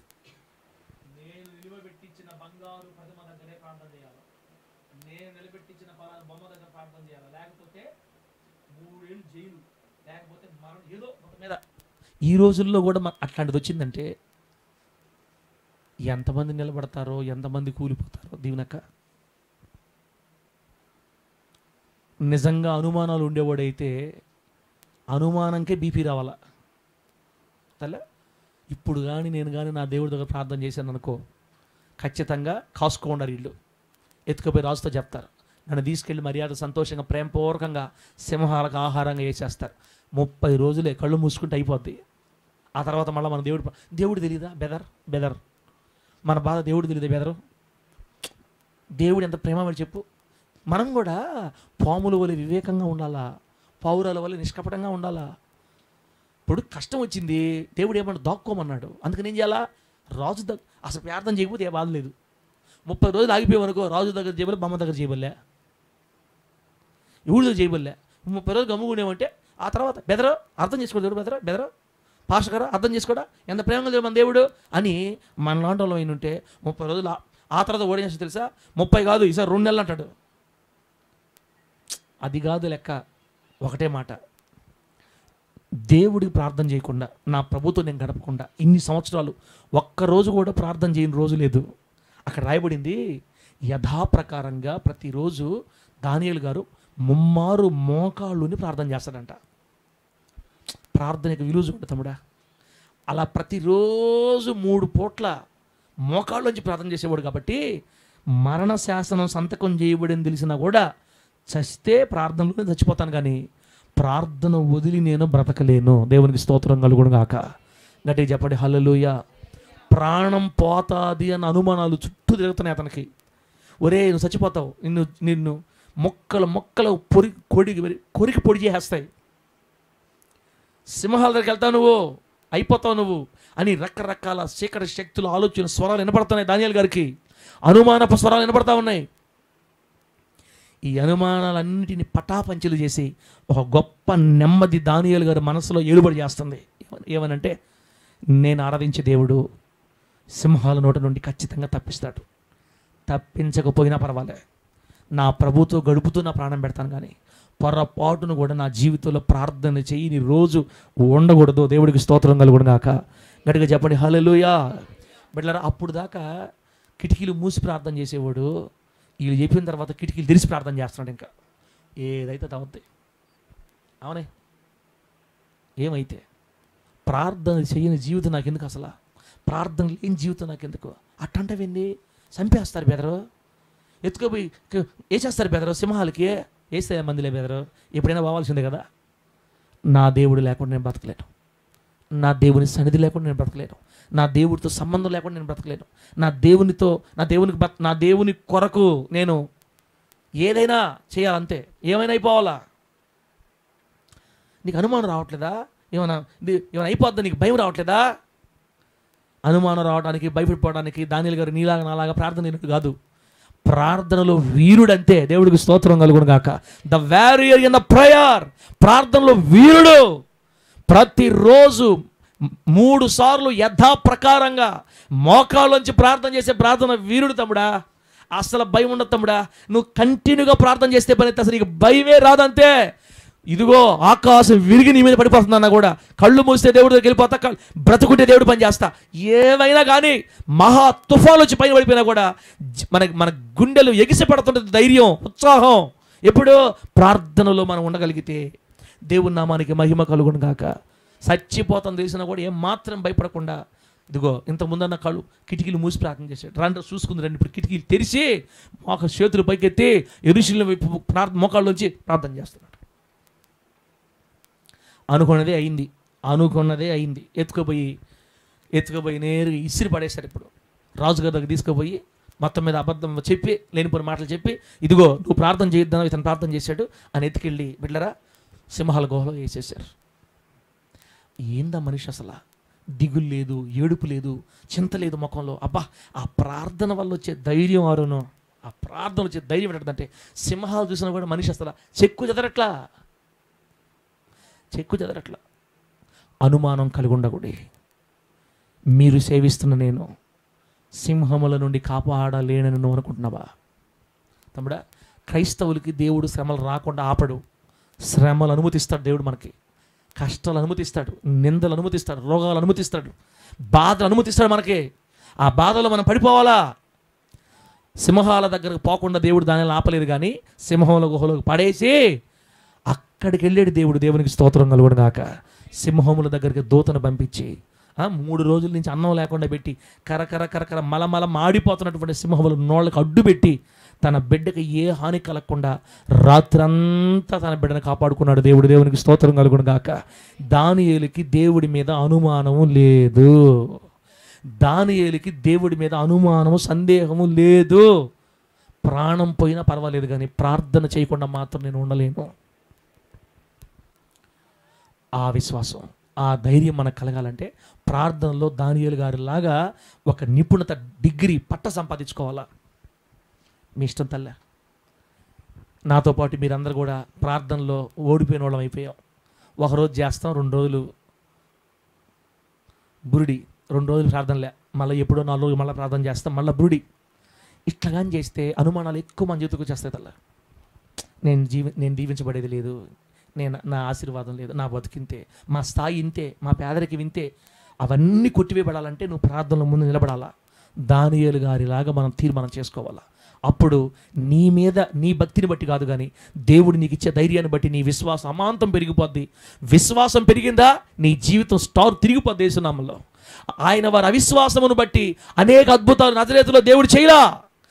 ఆ అవిశ్వాసాన్ని మనం జయించగలిగినప్పుడు, సందేహాలు జయించగలిగినప్పుడు, దేవుని శక్తి ద్వారా, వాక్యం ద్వారా, ప్రార్థన ద్వారా, విశ్వాసం ద్వారా, విశ్వాసంతో స్నేహం ద్వారా అనుమానాన్ని జయించినప్పుడు అడిగితే నువ్వు అడిగిందల్లా దేవుడు నీ కోసం గొప్ప కార్యాలు చేస్తాడు. నీ చరిత్ర దశ మారిపోద్ది యేసు నామములో. గట్టిగా చెప్పండి హల్లెలూయా. దేవుడు మన మందిరానికి 2 మ్యాజిక్లు ఇచ్చాడు అనుకోండి. టాటా మ్యాజిక్లు ఉండే వాళ్ళని 2 కుటుంబాలు మన మందిరికి తీసుకొని వస్తే ఎల్లాయిపాలెం దేవుడి ఇంట్లో సందేహం ఉండదు. ఇకనా అక్కడ చూస్తున్నారు, ఒక్కరు కూడా ఆమెనని చెప్పట్లా. ఆమెన్ అంటారు అనుకుంటే సాలేరా కానీరా తండ్రి ఏడకు వచ్చిన వాక్యం చెప్పి టాటా మ్యాజిక్లు ఉండేవాళ్ళు 2 వస్తారు మన చర్చికి. ఏడున్నావు నువ్వు? మీరు కొనండి అంటే నీరసంగా ఉండాల. టాటా మ్యాజిక్లు ఉండేవాళ్ళ దేవుడు తీసుకొస్తా ఆమెన్ అని మాటకన్నా అనబలే, మాటకన్నా అటు అయిపోయింది మన పరిస్థితి. అక్క చెల్లా తమ్ముడా, నమ్మేసేసి కూడా లేవు ఇప్పుడు. ఏంది మీరు లారీలు ఉండేవాళ్ళు తీసుకొస్తారు దేవుడు మనకు ఆమె చెప్పు గట్టిగా. ఏముండేవాళ్ళనే టాటా మ్యాజిక్ దాకా ఆగిపోయారు మీరు. నేను లారీలు నమ్ముతున్నాను. నేనైతే లారీలు దొయ్యటమే, అందరిని ఎక్కించడమే. డీసీఎం అంటారు వాటిని, చిన్న లారీలు, బొడ్డ లారీ ఎత్తు అందరినీ డమ్ము ఒకటి ఇచ్చి కొట్టు ఏకపనాస్ ఉంటే పాటలు పాడుకుంటారు రోడ్డు మీద, బాగా వాడు కట్టుకొని పాటలు పెట్టుకు. ఏంది మీరు చెప్పినప్పుడు నా అమ్మ అనిపిస్తుంది సార్. వాక్యం అయిపోయింది అనుకో, అయిపోయింది మళ్ళీ మొత్తం అంతా. రాబోయే రోజుల్లో దేవుడు చేస్తారు చెల్ల. ఈ నమ్మకాలు మనకు కలగాలంటే ప్రార్థనలు ఎక్కువ ఉండాలి. మనం ఈ నమ్మకాలు మనకు కలగాలంటే దేవుని ఎక్కువ నడవాలి. ప్రార్థన ద్వారా అనుమానాన్ని జయించవచ్చు. ఇందాకేం చెప్పిన తల్ల, వాగ్దానాలు నమ్ముకోవడం ద్వారా, వాక్యాన్ని గుండెలు నాటుకోవడం ద్వారా, విశ్వాసంతో స్నేహం చేయడం ద్వారా ఎక్కువ మనం జయించవచ్చు. దానియేలు గారి వంటి ప్రార్థనా జీవితాన్ని దేవుడు మనందరికి అనుగ్రహించును గాక. గట్టి చెప్పండి హల్లెలూయా. అమ్మా, ఆ అనుమానాన్ని జయించి జీవితంలో సాగిపోతాం. నీ కూతురికి ఖచ్చితంగా దేవుడు ఉద్యోగం ఇస్తాడా ఈడా? చెప్పు, ఇస్తాడా ఈడా? నీ కొడుకు దేవుడు ఉద్యోగం ఇస్తాడా ఈడా? మన వీణాజనమ్మ చెప్పద్ది. ఏం తల్లి నీ సంగతి ఏం చెప్తుంది వీణాజనమ్మ? అది సార్, అది నమ్మకం ఉంది, అటు కాదు. ఖచ్చితంగా నా దేవుడు అద్భుతం నా జీవితంలో చేస్తాడు యేసు నామములో. చెప్పిన జాలు అనబాకండి, నమ్మండి. ఎట్ట చెప్పాలి, నాకు మాట రావట్లేదు. ఇంకా అనుమానాన్ని జయించడం అనేది మనం ఫీల్ అవ్వాలి, ఎక్స్పీరియన్స్ అవ్వాలా. అంతే, ఎక్స్పీరియన్స్ అయితేనే మనం దాన్ని వివరించగలుగుతాం. లాస్ట్ మాట చెప్పి ప్రార్థన చేస్తా. నెల్లూరులో మన మందిరాన్ని తీసేయమని చెప్పారు. సోమవారం చెప్పారు, నెక్స్ట్ ఆదివారం మనం తీసేయాలి. నెక్స్ట్ ఆదివారం ప్రార్థన చూసుకొని తీసేయాలి. గీతలేసి వెళ్ళిపోయారన్నా తీయేస్తూ ఉన్నారు. అంటే సోమవారం మంగళవారం మనం చెప్పేసి పోయారు, ఆదివారం ఆరాధన మరి పెట్టేసి తీసేయాలి రేకులు తీసేయాలి పైన. అదేందో తెలియదు కానీ ఎక్కడ లేని నమ్మకం, ధైర్యం మా ఇద్దరికి, పాస్టర్కి నాకు. అందరూ అనుకుంటున్నారు అసలు అన్న అక్క లోపల ఏడుస్తున్నారేమో. కొంతమంది, అందరు కాదులే, మనతో సన్నిహితంగా ఉండేవాళ్ళు సార్ మనకు చెప్పట్లేదు కానీ లోపల భయంకరంగా ఏడుస్తూ ఉంటారు. రేపు ఆదివారం ప్రార్థన అయిపోతే నెక్స్ట్ ఎక్కడ ప్రార్థన పెట్టాలి? అయినా సార్కి ఎవరున్నారు ఇక్కడ? నాకు తెలిసి నెక్స్ట్ ఆదివారం ప్రార్థన ఉండదేమో. మళ్ళీ ఎక్కడ రూమ్ చూసుకుంటాడో, మనం ఎక్కడికి పోవాలో. కొంతమందికి ఆటోమేటిక్ వచ్చేస్తుంది అప్రమకం, డౌట్ వచ్చేస్తుంది. నాతో కూడా 2-3 అన్నారు, అయ్యా నీకంటే మేము ఇంకా లోతులకి పడిపోయామయ్యా, రేపు 6 నుంచి ఎట చేయాలి, ఎలా చేయాలి, ఆరాధన లేకుండా అయిపోద్ది. అది ఏందో పెట్టారు, మీరు నమ్మితే నమ్మండి, అసలు నాకు డౌటే లేదు అసలు. ఎందుకంటే మేము కొన్ని చూస్తున్నాం, ముత్తుకూరులో కొన్ని చూస్తున్నాం అనమాట. నా నమ్మకం ఏంటంటే నెల్లూరుకి పంపించింది మనల్ని దేవుడు. ఇక్కడ స్థలం అయిపోయింది కదా, ఇంకొక దగ్గర ఖచ్చితంగా దేవుడు ద్వారము తెరస్తాడు. నాకు నమ్మకం అంతే, తెరస్తాడు. ఇంతవరకు చెయ్యి వదల్లా, ఇక ముందు కూడా వదలదు. ఆయన ఏం చేస్తాడో నాకు తెలియదు, కానీ ఖచ్చితంగా ఆరాధనలు మాత్రం ఆగవంతే. ఆయన ఎలా చేస్తాడో చేస్తాడు, నాకు సంబంధం లేదు. నేను చూసే కళ్ళారా చూసే ఆయన అద్భుతాలు అని నాకంటే పాస్టర్ ఇంకా ఎక్కువ నమ్మకం. అనుకున్నట్లుగానే బిడ్డలారా, ఈరోజు మనం మన స్థలంలో ప్రార్థన జరగడానికి కారణం అంతా దేవుడే. తల్ల నమ్మిక మాత్రం ఉంచు అని చెప్పాడు యేసయ్య. నమ్మిక మాత్రం ఉంచు, నా మీద నేను చేస్తానని నమ్మిక మాత్రం ఉంచు, నీవు దేవుని మహిమను చూస్తావు. దేవునికి స్తోత్రం కలుగును గాక. అనుమానం కాదు, నమ్మిక మాత్రం ఉంచు, నువ్వు దేవుని మహిమను చూస్తావు. కాబట్టి ఈ అనుమానం, సందేహం అనేది మనం జయించకపోతే ఎన్నో ఆశీర్వాదాలు ఆగిపోతాయి బిడ్డ, ఆగిపోతాయి. ప్రార్థనలో ఎక్కువ ఎదుగు, అప్పుడే ఈ అనుమానం మనలోంచి పోద్ది. నువ్వు ఎక్కువగా విశ్వాసంతో స్నేహం చెయ్యి, అప్పుడు పోద్ది. వాక్యాన్ని ఎక్కువగా చదువు, అప్పుడు ఈ అవిశ్వాసం బయటికి పోద్ది. నువ్వు నోటితో అనుకుంటే పోదు అనుమానం. అనుమానం అనేది పెనుభూతం లాంటిది. ఈ పెనుభూతాన్ని మనం నోటి మాటతో బయటికి తరవలేం. ప్రార్థనలో ఎదిగితే తప్ప, విశ్వాస వీరులం అయితే తప్ప, ప్రార్థనలో పోరాడితే తప్ప, నువ్వు ఎక్కువగా దేవుడితో గడిపితే తప్ప ఈ అనుమానాలు బయటికి పోవు. ఆమె చెప్పు గట్టిగా. జానుపాలలో దేవుడు కారుస్తాడా? ఇవ్వలేడా? ఇస్తాడా? ఈలేడు. నామపాక నవ్వులోనే ఉంది అనుమానం, మీ నవ్వులోనే ఉంది అనుమానం. తిమోతి అన్న రాబోయే రోజుల్లో కారులో ఫ్యామిలీ అంతా చర్చికి వస్తారా? రారా? బాంధవన వస్తాడా? రాడా? బాంధవన మొహం చూడండి. ఇప్పుడు ఉండడా నువ్వా? అటు చెప్పాక ఊరికే మనం బయట చెప్పుకోకూడదట. అటు చెప్పుకుంటే ఏమనుకుంటారు? రేపు జరగకపోతే మనం ఎప్పుడు కూడా చెప్పి చేయకూడదు, చేసిన తర్వాత చెప్పుకోవాలా. దీన్ని అవిశ్వాసం అంటారు అంటా నేను. లేని వాటిని ఉన్నట్టుగా నమ్మటమే ఏమంటారు దాన్ని? ఏదో అంటారులే, కానీ లేని దాన్ని ఉన్నట్టుగా నమ్మటమే విశ్వాసం తల్లే. అది దేవుడి లక్షణం, మన దేవుడి లక్షణం. మన దేవుడు ఎవరు తెలుసా? లేని వాటిని ఉన్నట్టుగా చూసేవాడంట. ఆయనే లేని వాటిని ఉన్నట్టుగా చూస్తే నీకు చూడడానికి ఏమైంది? బుద్ధి ఏమైంది నీకు? చూడా, కళ్ళు తెరిచే చెప్పు ధైర్యంగా, విశ్వాసంతో. 2 ఎకరాల కొంట యేసయ్య కోసం, మందిరం కోసం. ఆమె చెప్పు గట్టిగా. 2 ఎకరాల మందిరాన్ని దేవుడు కట్టిస్తాడు. అంతే. 100 ఆత్మలు మా కళతో చూస్తాం. రేపు జరగకపోతే అవమానం ఉంటుంది సార్ అందరిలో. అదే అవిశ్వాసం. నువ్వు ప్రార్థన ఎదిగో, నీకు తెలియకుండా ధైర్యం వస్తూ ఉంటుంది. నిన్నెవడు ఆపినాడు? ఇంకా విశ్వాసంతో మాట్లాడే వాడికి దేవుడు కార్యాలు చేస్తాడు. మా జానుపల్లి ఏం ప్రార్థన చేయాలా? సార్ ఫస్ట్ కొన్న వ్యాను నేను కొంటా, అంతే, యేసునామంలో. అటు నా పనికి వాడుకుంటా, ఇటు దేవుని సేవకే వాడతా. మేము కూడా ఏసీలో బాబల్లే, మాకు కూడా ఏసీ బండి కావాలి, ఏసీ కారు కావాలి మాకు. ఏం వీడు దేవుడా? దేవుడు ఈడే నాకు. మ్యాక్సిమం వ్యాన్ కావాలా, లేకపోతే ఆ కారు కావాలా, అది ఈ బండి కావాలా, ఈ బైక్ కావాలా, లేకపోతే దేవుడు నాకు మంచి ఇల్లు కోరుకోవమ్మా. నీ దేవుడు ఏమన్నా చిన్న అనుకుంటావా? ప్రార్థన లేక డౌట్లు, అనుమానాలు పెట్టుకో. అనుమాన పడలారా? మిమ్మల్ని కాదు, మీరు మంచివాళ్ళు. అసలు మీరు ఎప్పుడు మీకు అవిశ్వాసం లేదు. అసలు మీరు విశ్వాసం పొంగి పొరలుతూ ఉంది. మాలాంటి వాళ్ళు వెనక్కి లాగుతున్నారు. మీరు మనలాంటి వాళ్ళు వెనక్కి లాగుతున్నారు వీళ్ళు. చెప్పాను కదా, ప్రార్థన ఎక్కువ ఎదిగితే మనకు విశ్వాసం వస్తుంది. తల్లా, దేవుడితో ఎక్కువ సాహసం చేయండి, వాక్యం ఎక్కువ చదవండి. నాకు కూడా అనిపించింది, ముత్తుకూరులో నేను ఉదయం చెప్పిన వాక్యం నాతో కూడా మాట్లాడింది బిడ్డలారా. నాకు కూడా రోషం వచ్చింది.